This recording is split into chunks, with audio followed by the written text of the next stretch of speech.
Cynthia Chin-Lee, VP of Programs, and I'd like to thank Aileen Zanger, who couldn't be with us today because she has a cold, and Meredith because she's also co-chairing the mentorship program. And we have some great things on the agenda today. First, we're going to have Kathleen Freitas from the Scholarship Committee, because that's really where the mentorship program begins. Then I'll talk briefly about how the mentor program began, because it's only a few years old.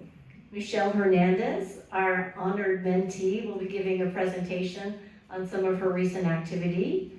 And we have Jocelyn LaRuse, who is a mentor from previous years, who's going to talk about her experience in the mentor program. Then we'll have some time for Q&A. So first I'd like to introduce Kathleen, and Kathleen's been a very active member. She's co-chair of the local scholarships program, and she also she's co-chair for COSAG Give. She was also VP of membership for 3 years and VP of programs. So Kathleen, thank you for telling us about scholarships. Thank you. I feel like I prepared this and I'm preaching to the choir, but it's always a good reminder to know about scholarships, and in particularly, this is our time when we are trying to recruit. So what I found interesting is, we need some data. 53 years of giving scholarships, 118 since we started. We started with $500. Now we have given out the last 2 years $4,000 to this year. Past year was 4,000 each. Thank you, Sue Hatfield, who is our emeritus, and she's still a very, very valuable member of the group.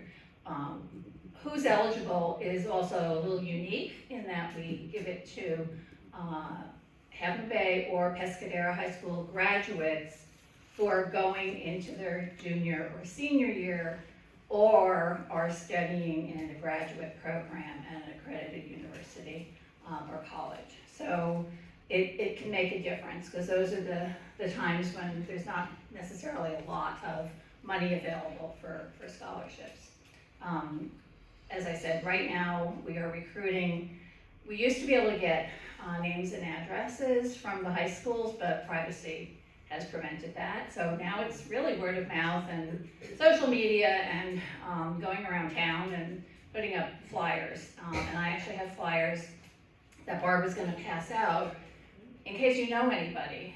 Even a neighbor might have had somebody, in their family graduate in the past few years and would not be aware of this.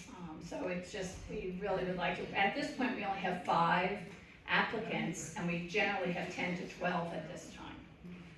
And our deadline is March 28th. Pardon? We have 5. Yeah. So we would like to have a greater representation. Claudia? Catherine, is it possible that somebody could go to the high school and talk to one of the groups or one of the classes and tell them about the scholarship program? But they're not eligible at the high school. I know, Yeah. they may have sisters or brothers. We put it up we brought it up to the high school. It's been in the newsletter. Oh. Yeah, we just found that out, and that's how we got another applicant. So yeah, any other ideas, we are definitely welcome them, because it's just not been, Sheila and I went to Alice, COSAG Hope, Pescadero High School, Havana Bay High School, Chamber of Commerce. Chamber of Commerce was great. They put it on their website. And Chris Lynn actually personally put it out on Nextdoor. And Sheila's had it out on Nextdoor. She's going to repeat it. So again, if just even, like I said, word of mouth, you need to tell people too. Because Michelle is a great representation. Yes? Movement? Is somebody going down to movement? Yes, I'll take it Tuesday. Oh, good. Thank you. Oh, thanks. That's great.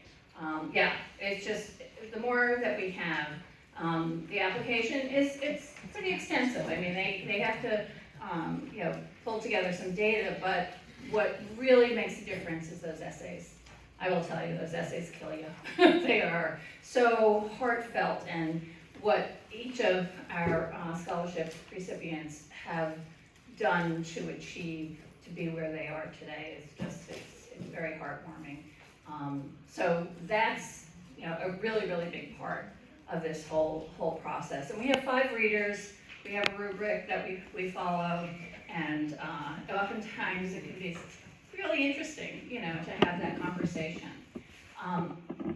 So now I'm gonna put on my COSI Gives hat, because we wouldn't have the money to give out scholarships without COSI Gives. It's our biggest fundraiser. We have other great fundraisers, Holiday House has really helped, and so has Theater Bash, but to be able to give out $4,000 scholarships, and we've got, we would love to be upping that amount as much as possible. We have a goal of $12,000 this year. We're being conservative because it is a tough economy, but our theme is the ripple effect. So one small thing can create a greater impact. So if you think of throwing a stone into a puddle, it will ripple out. So that is our goal, is to try to get as much as we possibly can through even the smallest donations will be appreciated.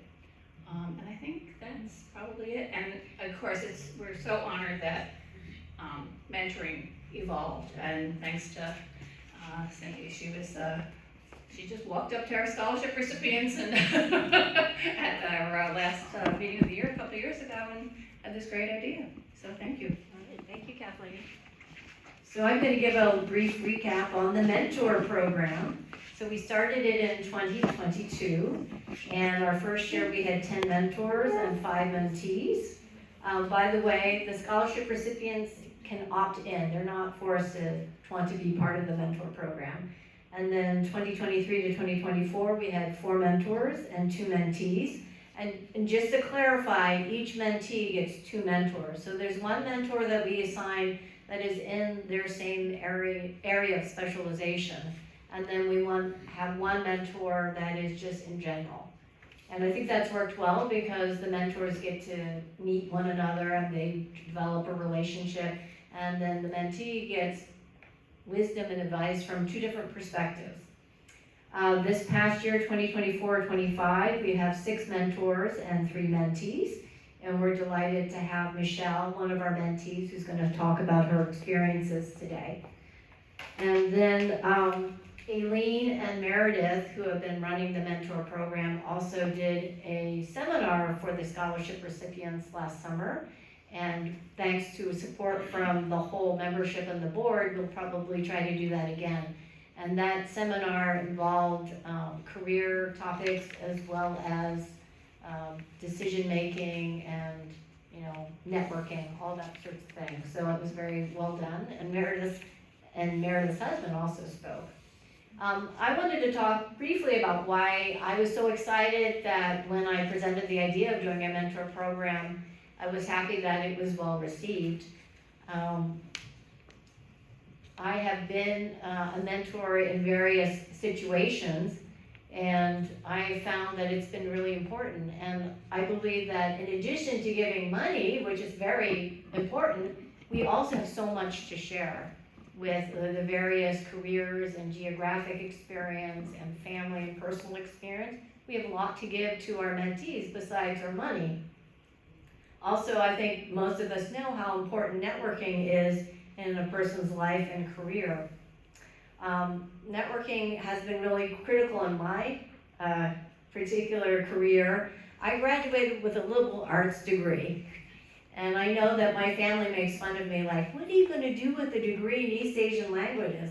Well, thanks to networking, I was actually able to have a pretty successful career as a tech writer and manager of tech writers, and I know that networking made that possible to have a career.